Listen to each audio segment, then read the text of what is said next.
Hey guys, yo, what's up and welcome to Jump Inside Games. Today we're doing an Unleashed video and we're going to be talking about 6 different things about the game that you'll discover in the game Deliver Us Mars. Right, now let's get going.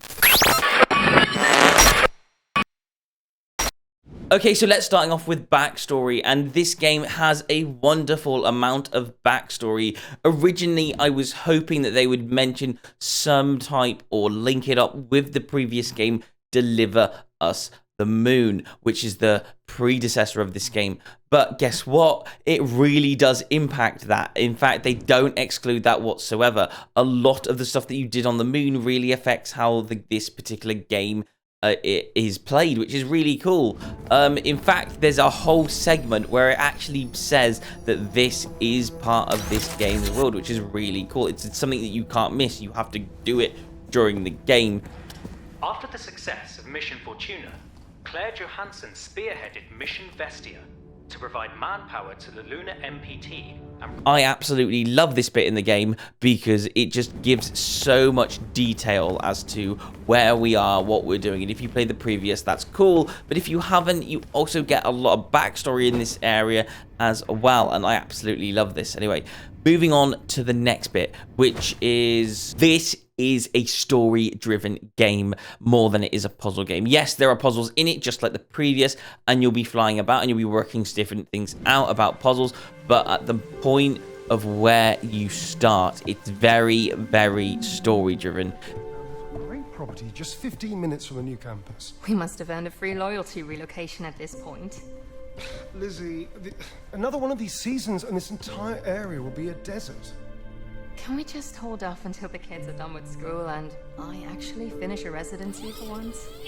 I'm just trying to keep us safe. They don't shy off of adding in characters as well as obviously your robot, but to actually kickstart this game, it really does build on, yes, we're going to add in a lot of backstory and we're going to build in characters as well to emphasize that this game is story driven. There's a lot of this story. You're not just here for no reason or fixing some mechanical stuff. You're here for a reason, you know, and you want to find out what happened. So yeah, it's really cool. I love this. It's a really simple, but it's an interesting story. And there's a lot of stuff in it, and it's really cool, and you'll find a lot of stuff in it if you do get the game, which is definitely, personally, which I'll go with the prices at the end, it's definitely worth a buy. Anyway, moving on to the next piece, which is this game actually makes me feel like an astronaut. I love it. You go in a car, you drive up to the spaceship, you go up the elevator, and then you walk through the doors. I absolutely love this. It's really, really cool stuff right here.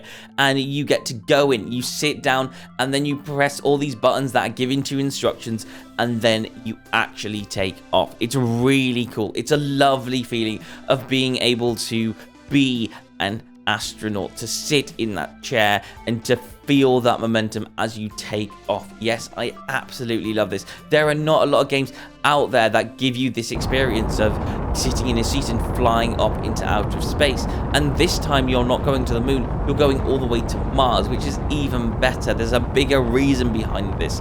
And it's wonderful. I love every piece of what's happening here. It's really cool. Yeah, I absolutely love it. So yeah, awesome, right? Moving on to the next piece.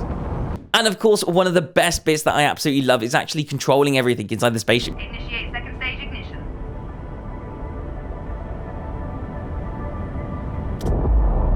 Go. The second stage throttles up.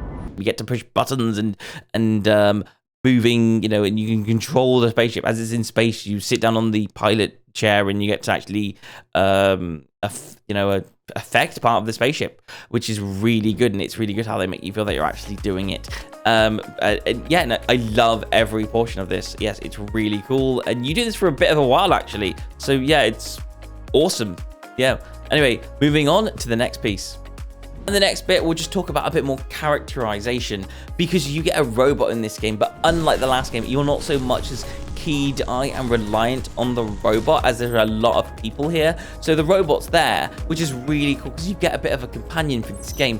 But apart from that, and what's really interesting is the fact that you don't really pay attention that much, or at least I didn't, because there is a lot more characterization in these people. You get to play as the robot on certain elements of this game, but really a lot of the stuff that I see in this game when I'm playing it is the fact that the characters have a bigger emphasis on how this game is played. For example, like you play, you get to talk to these 3 characters that are in the spaceship with you, and they have interesting stories about them, and it's cool how you learn it as you progress in the game. There's also, your dad in the game, which is a big emphasis on why you're going in the first place. I'm not going to go too far into that. That's part of the story. So, you can go check that part out for yourself. But I absolutely love the fact that they definitely key on there's a lot of characterization within this game. I love it. Anyway, moving on to the last piece.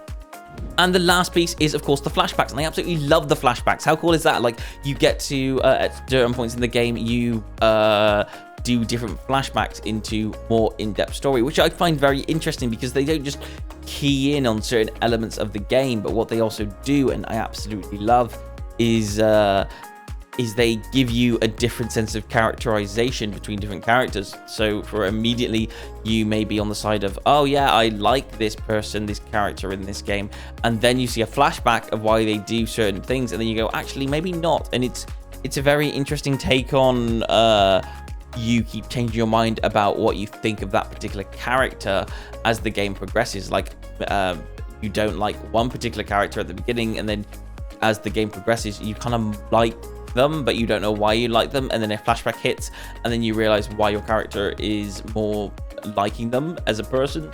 So yeah, it's interesting how the flashbacks affects the games, and of course how your character plays with these flashbacks, and it's really cool. I absolutely love every second of this game. It's really cool. This game's really good, by the way, and I picked it up for around £25, which is around $30, which isn't too bad. The prices are on screen right now if you want to go check this game out. Thank you so much for watching. If you did enjoy watching, please don't forget to like and subscribe to the channel, and I will see you on another Jump Inside Game video. Thanks for watching, and goodbye.